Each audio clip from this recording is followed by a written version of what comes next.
Assalomu alaykum hurmatli bog'bonlar, hurmatli tomorqa egalari. Navbatdagi video suhbatimizda akatsiya soxta qalqondori haqida sizlarga ma'lumot beramiz. Soxta akatsiya qalqondori ko'pincha oq akatsiyaga zarar yetkazgani uchun shu nom bilan atashadi. Bular partonogenez ko'payish asosida ko'payadi. Bu hasharot shu bilan birga danakli, urug'li uzum, rezervuar mevalar va subtropik mevalarni ham zararlaydi.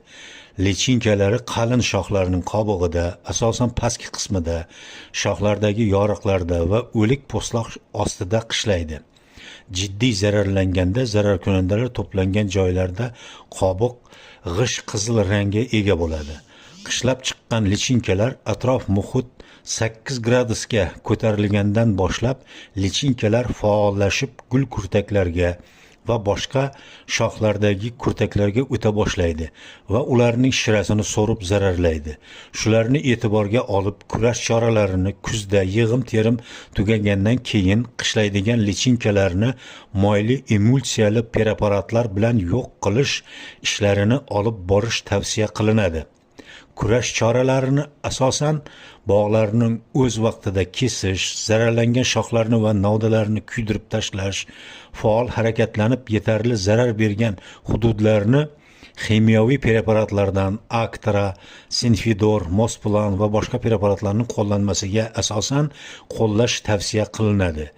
Iyun oyida bu qalqondorlarning ikkinchi avlod lichinkilari paydo bo'la boshlaydi.